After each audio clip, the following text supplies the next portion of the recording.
Halo teman-teman semua, apa kabar? Ketemu lagi di Bedah Buku Multipliers. Kita sekarang masuk di bab yang kelima, judulnya adalah The Debate Maker. Ini adalah praktek yang keempat dari seorang multipliers. Nanti kita akan bedah lawannya apa ya, kalau dari sisi accidental diminishernya, dan bagaimana praktek-praktek real dari seorang debate maker itu di video kali ini.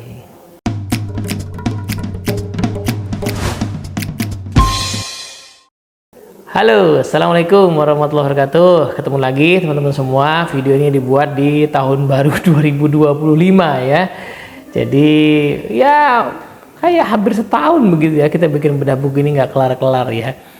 Ya karena kadang-kadang satu bab itu perlu dibaca beberapa kali untuk kita bisa menyarikan kembali, itu yang saya rasakan sih. Kalau sekedar baca dapetin sekilas pemahaman itu sekali baca mungkin bisa, tetapi kalau buat diambil sarinya kemudian kita coba tuangkan lagi, ternyata paling nggak butuh beberapa kali baca ya.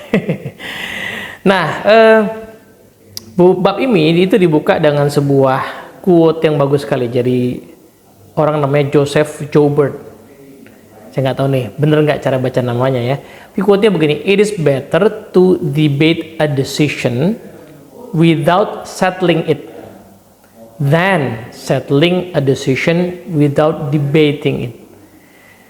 Ya, mungkin terjemahan bebasnya adalah lebih baik kita itu memperdebatkan sebuah keputusan atau calon keputusan, meskipun kadang-kadang gara-gara perdebatan itu mungkin jadi panjang dan belum settle tuh sampai waktunya berakhir, sehingga mungkin harus dilanjutkan lagi diskusinya. Lebih baik begitu daripada kita buru-buru mengambil keputusan tanpa memperdebatkannya. Nah, tentu saja kutipan ini nanti perlu kita telaah ya, konteksnya kayak gimana ya, tapi justru itulah nanti esensi yang akan dibahas di bab ini ya. Jadi Lee Wiseman itu membuka bab ini dengan sebuah paragraf yang menurut saya isinya padat sekali ya. Dia pertama-tama bilang bahwa bagaimana seorang pemimpin mengambil keputusan itu sangat mempengaruhi engagement, kemudian juga mempengaruhi seberapa banyak resources yang bisa mereka manfaatkan di sekeliling mereka. Nah, risetnya Lee Wiseman menunjukkan bahwa diminisher itu cenderung mengambil keputusan secara solo atau di dalam circle yang kecil aja. Nah, hasilnya mereka bukan hanya mengunderutilize ya kecerdasan intelligence yang ada di sekeliling mereka, tapi juga seringkali membuat organisasi itu bergerak di situ-situ aja gitu ya. Nah, sementara multipliers itu mengambil keputusan dengan cara-cara pertama-tama dia mengengage, melibatkan orang di dalam perdebatan. Bukan cuma tujuannya untuk mendapat sebuah keputusan yang bagus banget, yang sound, yang oke gitu ya, tapi juga untuk mengembangkan kecerdasan kolektif dan menyiapkan organisasi untuk mengeksekusi. Jadi ini poin menarik ya. Ada dua situasi kalau saya lihat, nanti di bab ini akan dibahas. Jadi situasinya adalah organisasi itu kadang-kadang harus mengeksekusi sesuatu, memutuskan sesuatu lalu dijalankan begitu ya. Di situasi yang memang mungkin tidak ideal, ya di situasi darurat misalnya. Nah, di momen itu maka seorang leader seringkali akan turun tangan gitu ya, ambil keputusan langsung cepat. Nah, itu situasi yang oke menurut saya ya, darurat, banyak risiko, dan leadernya memang tahu situasi, tahu solusinya, ya oke, leader kemudian ambil keputusan. Tapi di banyak situasi sebenarnya nggak sedarurat itu, di mana situasi sebenarnya ada peluang untuk mengembangkan orang, mengembangkan kapabilitas, di mana leader nggak perlu sesering itu. Nah, mungkin perumpamaan yang bagus adalah kalau kita punya anak ya, ini bagi yang sudah berkeluarga kemudian punya anak atau punya ponakan lah kalau berkeluarga ya, atau mungkin pekerjaannya jadi guru ya. Itu kan ada situasi di mana mungkin anak kita sedang kesulitan dengan sebuah permasalahan, lalu kita bantu ya untuk menyelesaikan. Misalnya dia ngambil gelas di kamarnya lalu jatuh, gelasnya pecah gitu ya, anaknya masih kecil gitu. Nah, tentu saja itu suatu situasi darurat yang kita pasti akan turun tangan untuk beresin.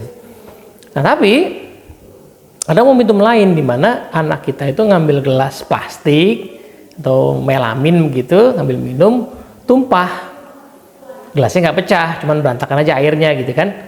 Nah itu kan momentum sebenarnya untuk sekaligus memberikan pendidikan kepada sang anak cara beresin kalau ada situasi kayak gitu kan. Nah di situ orang tua punya dua pilihan, satu turun tangan langsung beresin, atau memanfaatkan momentum itu untuk ngajarin anaknya cara membereskan kalau situasi itu terjadi. Tentu saja ngajarin cara beresin itu lebih lama dibandingkan dengan turun tangan langsung gitu kan. Nah, tetapi cara itu memungkinkan si anak kemudian belajar metodenya yang nanti kemudian dia bisa ulangi lagi. Nah, di kalimat yang tadi barusan saya kutip itu, paragraf pertama, ada manfaat lain sebenarnya dengan memanfaatkan momentum tadi gelas tumpah itu ya. Ini situasinya bukan yang pecah ya. Ada manfaat lain. Manfaat lainnya adalah si anak akan berlatih untuk engage, untuk terlibat di dalam proses pembersihan, karena dia ngerasa mampu. Manusia itu kalau dikasih kesempatan untuk melakukan sesuatu yang dia melihat hasilnya, melihat dampaknya, sebenarnya akan muncul sebuah perasaan bangga, sebuah perasaan merasa mencapai sesuatu gitu. Sebenarnya manusia tuh punya potensi itu. Nah, potensi itu seringkali dimatikan oleh habitnya para diminisher, atau lebih tepatnya accidental diminisher. Nah, multiplier tuh jeli melihat momentum di mana mereka bisa mendorong orang untuk berdebat, berpikir ya. Nah, sehingga orang tidak cuman akhirnya tahu caranya untuk mengambil keputusan, tapi juga lebih engage sama keputusan yang dibuat itu, gitu ya. Nah, bab ini dibuka dengan kisah seorang leader yang nanti ya, itu timnya tuh curhat gitu, bahwa mereka tuh nggak engage. Awal mulanya ya pas diundang diajakin meeting untuk mendesain sesuatu, tapi mereka lama-lama melihat bahwa si leader ini orang yang ternyata udah punya keputusan, atau setidaknya sudah bikin keputusan di circle kecil aja, lalu kita tuh dilebatkan diskusi ya semacam formalitas lah gitu ya. Nah, menariknya adalah ternyata pelan-pelan engagementnya turun. Orang nggak seterlibat itu, datang meeting juga cuman formalitas, ya nggak banyak ide. Nah, menurut saya ini gejala yang kadang-kadang modelnya tuh halus. Kalau teman-teman di organisasi, di kantor ngerasain momentum di mana kita sebagai project leader atau project manager atau kita supervisor, manager, terus kita minta pendapat orang dan orang-orang mengatakan nggak ada sih, oke ikut aja. Nah, meskipun kalimatnya tuh sopan gitu ya, kalimatnya itu halus, nggak nyinyir gitu, tapi itu bisa jadi gejala bahwa mungkin di baliknya ada pengalaman mereka tuh sebenarnya ngerasa bahwa pendapat mereka tidak didengarkan atau tidak dipedulikan atau nggak ada gunanya, jadi mereka juga malas mikir gitu. Nah, itu ciri-ciri engagementnya rendah, dan kalau ditelaah mungkin tanpa sadar kita sebagai pemimpin menjadi seorang accidental diminisher, sehingga orang pelan-pelan tidak mau terlibat lagi gitu ya. Nah, lawan dari debate maker adalah decision maker. Loh, menarik ya, karena kata decision maker itu kata yang netral aja, bahkan cenderung positif kan, jadi seorang pengambil keputusan gitu. Nah, tapi situasi yang saya contohkan di depan tadi itu kata kuncinya ya. Ada situasi darurat, situasi yang betul-betul leader memang harus ambil decision, dan ada situasi lain di mana leader bisa memultiply, mengenable kecerdasan tim. Nah, kita nggak ngomongin situasi yang darurat, kita ngomongin situasi di mana ada momentum untuk mengembangkan kapabilitas tim. Nah, disitulah peran sebagai decision maker tidak terlalu membantu. Yang dibutuhkan kalau emang kita mau mengembangkan, maka yang dibutuhkan adalah seorang debate maker gitu.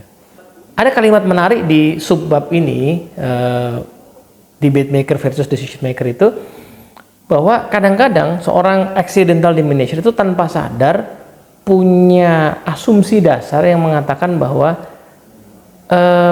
hanya segelintir orang yang betul-betul ngerti permasalahan dan layak untuk didengarkan. Nah, ini mungkin tidak dimaksudkan secara sengaja ya, saya untuk nggak mau dengerin pendapat orang gitu ya, tetapi barangkali ini tanpa disengaja. Mungkin juga basisnya dari pengalaman gitu, bahwa si dia mah kurang idenya gitu ya sehingga ya udahlah kita aja gitu. Nah, tanpa sengaja gitu. Sehingga tanpa sengaja leader suka hanya melibatkan segelintir orang atau bahkan hanya dirinya sendiri. Yang lain tuh hanya jadi sasaran sosialisasi lah gitu. Nah, di sisi lain, multipliers itu Lee Smithman bilang, they don't focus on what they know, but on how to know what others know.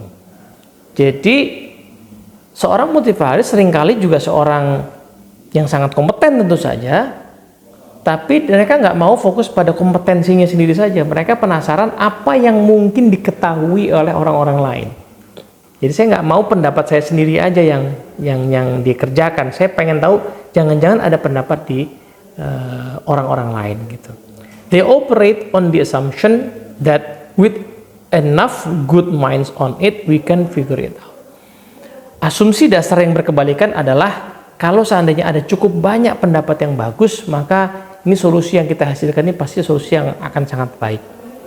They are interested in every relevant insight people can offer.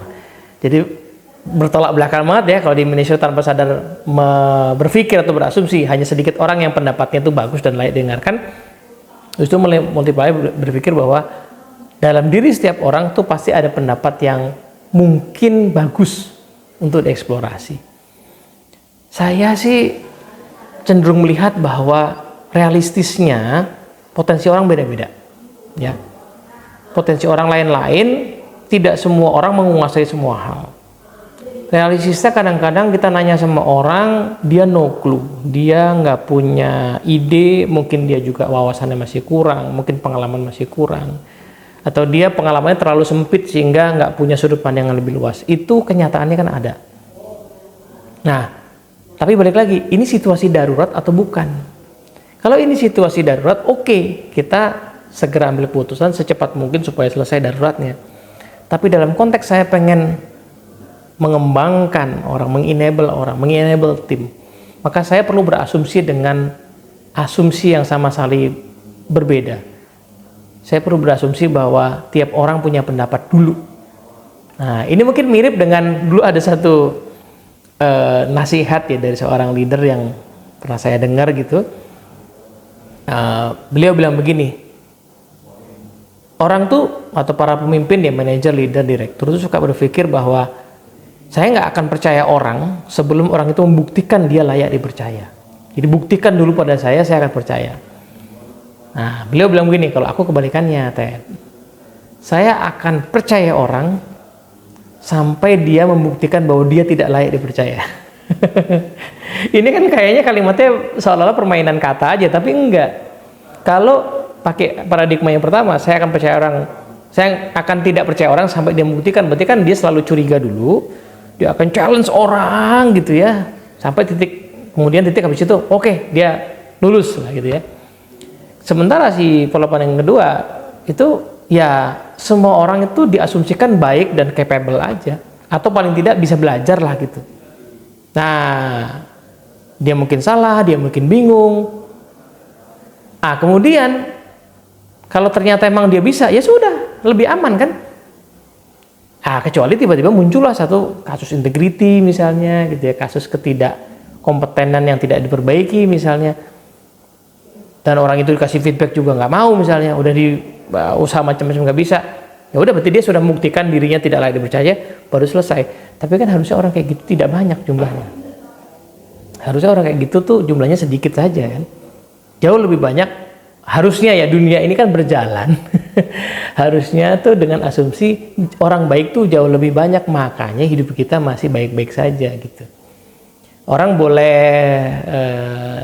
ada yang pesimis dengan Indonesia dengan segala problematika politik, ekonomi, tapi kalau menurut saya sih alhamdulillah saya masih bisa bikin video kali ini, teman-teman juga masih menonton kali ini, berarti kan masih ada jauh lebih banyak orang yang memastikan dunia berjalan, makanya ada sinyal buat nonton kan gitu.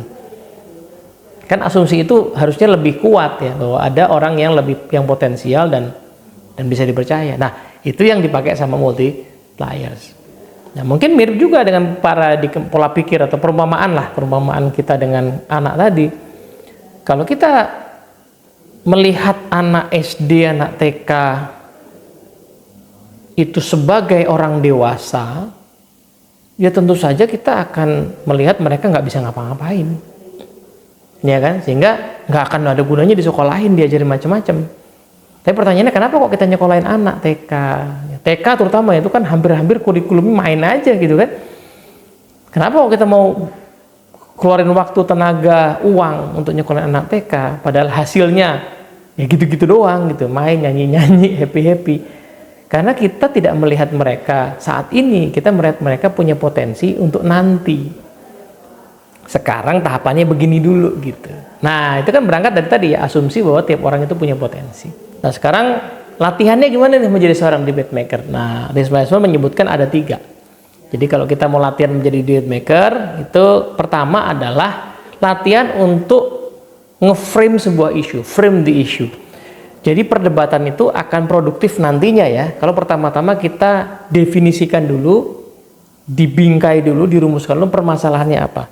Karena nanti yang mau diperdebatkan kan solusinya, ya kan?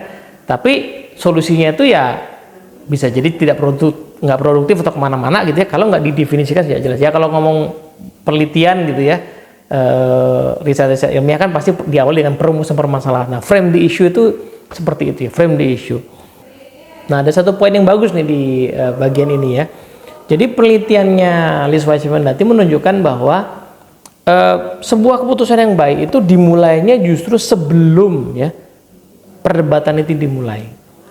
Jadi para pemimpin itu menyiapkan organisasi mereka untuk berdiskusi dan berdebat dengan cara merumuskan pertanyaan-pertanyaan yang tepat, dan juga orang-orang atau tim yang tepat yang kira-kira akan bisa memberikan sudut pandang yang kaya terhadap pertanyaan itu. Kemudian mereka merumuskan isunya dan kemudian baru memproses bagaimana setiap orang bisa berkontribusi. Jadi ada 4 setidaknya katanya yang perlu dipertimbangkannya. Pertama adalah the question, ya, pertanyaan itu. What is the decision to be made? What are we choosing between? Ini kita mau ngambil keputusan apa? Itu mesti clear ya. Frame the issue itu yang pertama itu. Yang kedua, the why. Why is this an important question to have? Kenapa pertanyaan ini atau isu ini penting untuk dijawab? Why does the decision warrant collective input and debate? Kenapa ini butuh ya perdebatan dan masukan dari semua orang? What happens if it is not addressed? Apa yang akan terjadi kalau seandainya isu ini nggak dibahas? Lalu kemudian the who, siapanya? Who will be involved in making the decision? Siapa yang akan terlibat? Who will give input? Siapa yang ngasih input dan masukan? Kemudian the how will the final decision be made? Will it be made by majority rule, consensus, or will you or someone else make the final decision? Nah ini adalah pertanyaan-pertanyaan yang seorang leader perlu merumuskan dulu sebelum perdebatan dimulai, sehingga orang-orang tahu mereka akan ngapain di dalam perdebatan itu, gitu ya. A great debate katanya begins with an important provocative question, not just any question but the right question. Jadi merumuskan pertanyaan itu sendiri lebih krusial daripada nanti jawabannya, karena jawabannya itu akan bisa datang dari mana aja kalau pertanyaannya itu tajam gitu ya. Nah yang kedua, untuk mempraktekkan debate maker ini kita perlu berlatih untuk spark the debate ya. Jadi setelah ngeframe isunya ya, multipliers itu spark the debate. Ngapain tuh? Kita perlu paham ciri-ciri perdebatan yang bagus tuh kayak apa. Satu katanya, dia tuh engaging. The question is compelling and important to everyone in attendance. Jadi bagi orang-orang yang hadir, pertanyaan itu menggelitik ya, memicu orang buat mikir. Yang kedua, komprehensif. The right information is shared to generate a holistic and collective understanding of the issue. Jadi ada bahan-bahan informasi yang cukup untuk membantu perdebatan itu. Nah, jadi kalau teman-teman baca bab ini, itu kita akan ketemu bahwa ternyata kata kunci dari perdebatan yang bagus adalah argumen-argumennya itu harus pakai evidence, harus pakai dasar, harus pakai data. Maka poin nomor 2 ya, kalau bisa informasi data-datanya disediakan sehingga orang tuh berdebat pakai dasar, bukan debat kusir gitu ya. Nah, ini nyambung kayak ketiga, fact based. The debate is deeply rooted in fact, not opinion. Bukan sekedar opini biasa, tapi harus ada semacam faktanya. Nah, kalau saya sih melihat fakta itu lebih luas ya. Fakta itu bisa berupa data, angka, observasi gitu, tapi juga fakta bisa berupa sebuah pendapat kesimpulan, hipotesis yang punya kekokohan. Jadi pendapatnya ahli misalnya itu menurut saya bisa jadi fakta. Pendapatnya seorang yang punya kredibilitas atau pendapatnya seorang yang punya pengalaman di situ itu bisa menjadi fakta. Meskipun kalau ngomong data angka segala macam nggak kelihatan ya, tapi paling tidak ada dasarnya, ada referensinya lah. Yang terakhir adalah educational. People leave the debate more focused on what they learn than on who won or lost. Sebuah debat yang baik itu ciri-cirinya adalah habis berdebat, orang setidaknya belajar sesuatu dan lebih fokus ke situ daripada fokus pada pendapat siapa yang akhirnya diterima. Ya, ujung-ujung pendapat dia juga, kok bukan pendapat saya, atau pendapat saya harus masuk, bukan ke situ, tapi yang kita dapat dari perdebatan itu apa. Nah, itu yang lebih penting, education lah. Jadi salah satu perdebatan yang bagus adalah kita tuh merasa belajar sesuatu dari perdebatan itu, tidak merasa sakit hati, tidak merasa rendah diri, juga tidak merasa menang ya.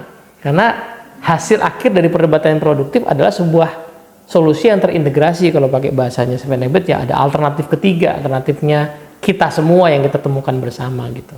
Untuk bisa berdebat seperti ini itu ada tips lagi, yaitu tipsnya adalah kita perlu create safety for best thinking.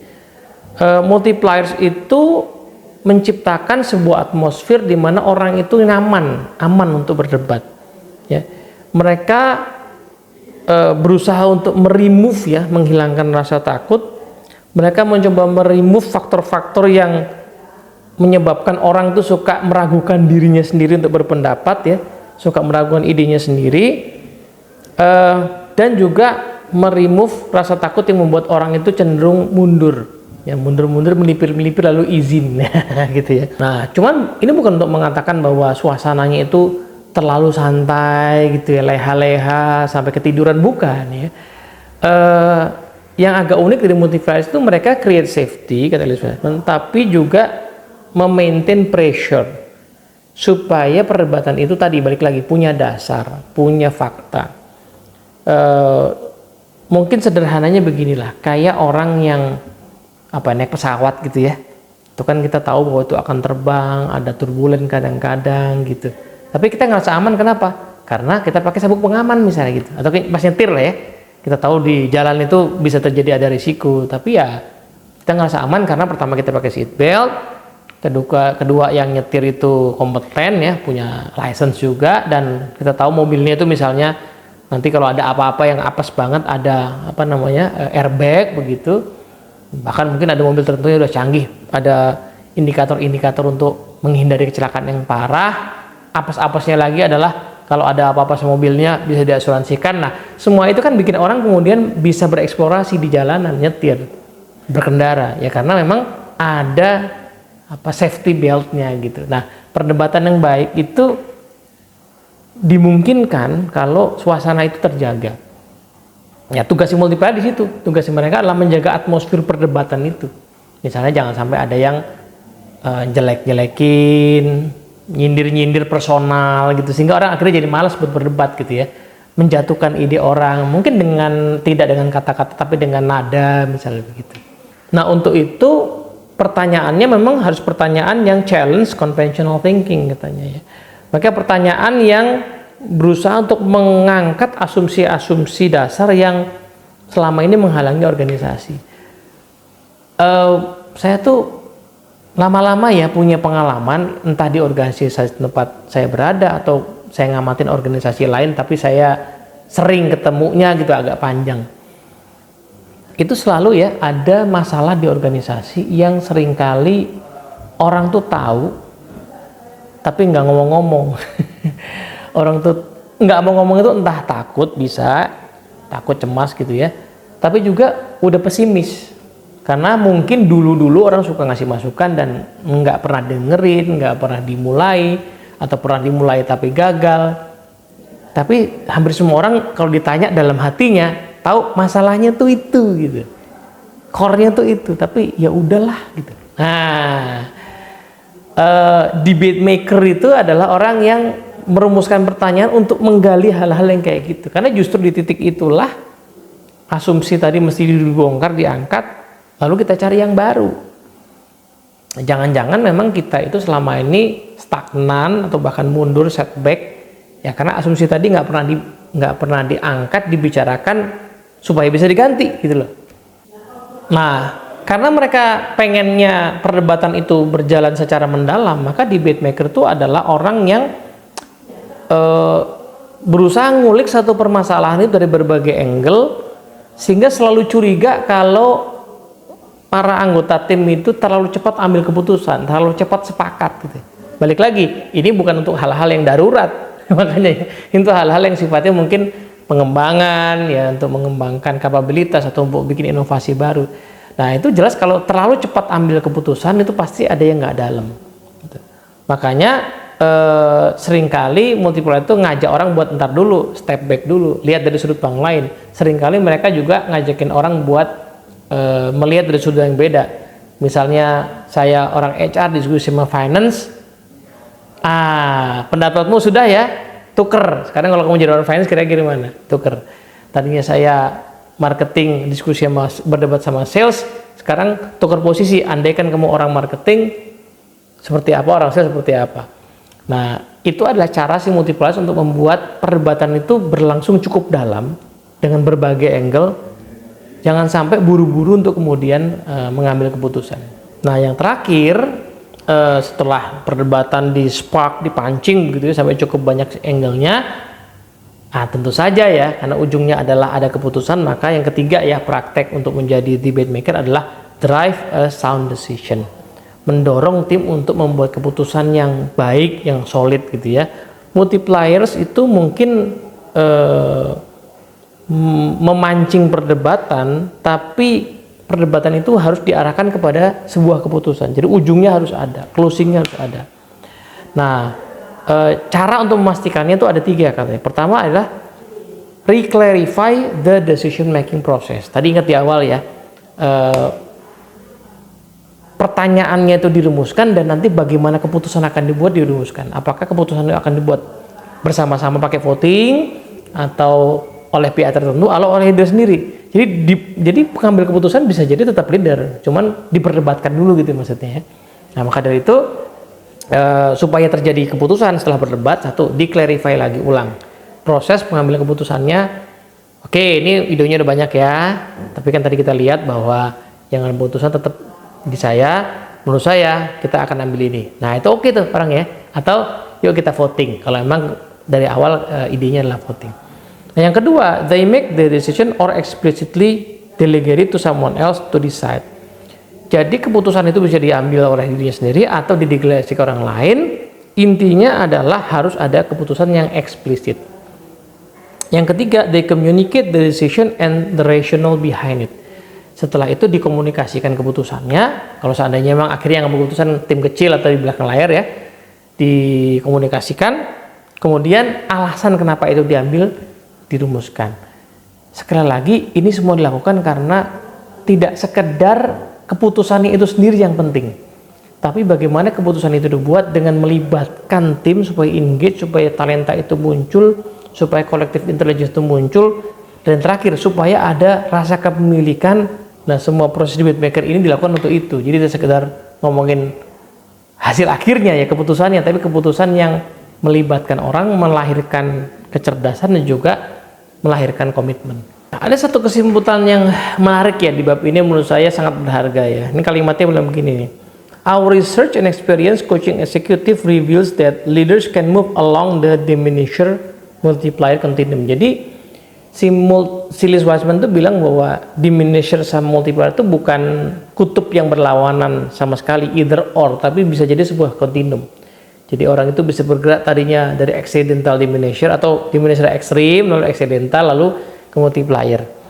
Nah, tapi untuk bisa bergerak di continuum itu tidak cukup hanya mencoba untuk mempraktekkan beberapa leadership practices katanya. Jadi trik-trik yang tadi kita pelajari itu nggak cukup sekedar oh ya saya tahu saya cukup praktek.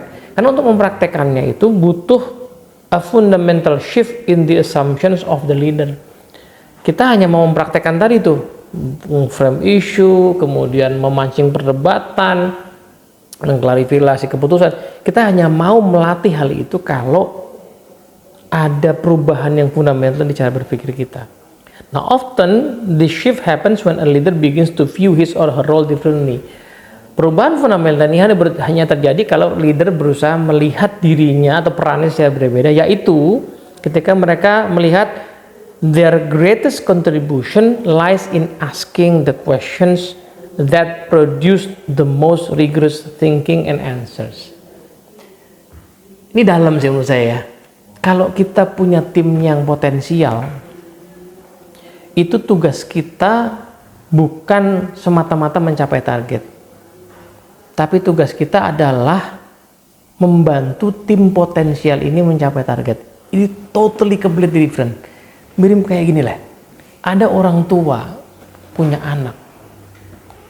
Tugas dia tuh bukan memastikan anaknya sukses, tapi memastikan anaknya sukses dengan kemampuan dan pekerjaan sendiri, bener nggak?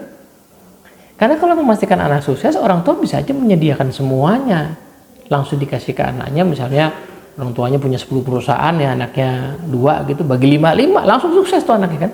Tapi kita tahu itu nggak sustainable, kita tahu anaknya nggak akan bisa mengelola perusahaan itu seperti dirinya. Maka orang tua yang punya perusahaan tadi harus berpikir bagaimana saya membantu anak saya sukses dengan cara memampukan dia untuk sukses. Jadi kesuksesannya itu dicapai lewat dia. Itu totally different karena saya harus mau melibatkan dia di dalam proses itu sendiri.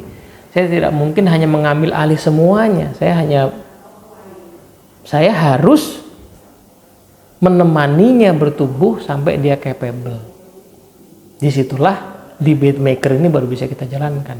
Karena kita mempersiapkan ajang perdebatannya, kita memancing perdebatannya, kita memancing asumsi-asumsi dasarnya untuk dibahas sampai ada titik di mana keputusan itu bisa dibuat dan keputusan itu akhirnya jadi milik bersama gitu ya.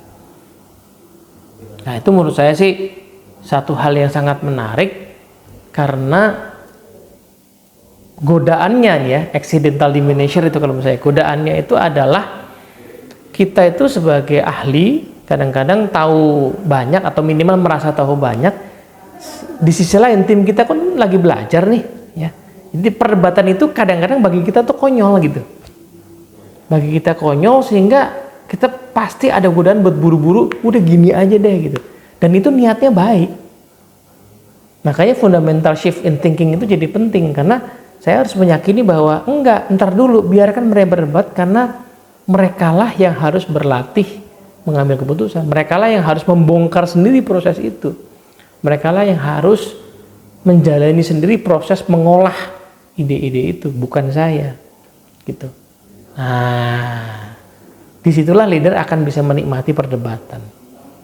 Kalau nggak pakai mindset tadi ya, godaannya pasti akan turun tangan gitu ya. Ngambil keputusan langsung, tapi kita tahu bahwa itu dua hal konsekuensinya. Satu, tidak akan mengenable tim. Yang kedua, ya nanti akan ada di bab setelahnya ya. Apa yang terjadi kalau kita udah nggak ada di tim itu? Nah, itu yang paling penting ya. Diminisher maupun multiplier itu harus bertanya. Kalau dia sudah nggak di tim itu, apa yang akan terjadi? Adakah dia punya penerus? Atau tim itu akan mundur ya kinerjanya. Nah, kalau nggak mau tim itu mundur berarti harus dipersiapkan kadernya. Nama mempersiapkan kader itu satu-satunya cara adalah menjadi multipliers. Sebab kalau menjadi accidental diminisher kita bisa aja achieve target, tetapi nggak akan ada orang yang siap untuk menggantikan kita. Moga-moga manfaat. Assalamualaikum warahmatullahi wabarakatuh.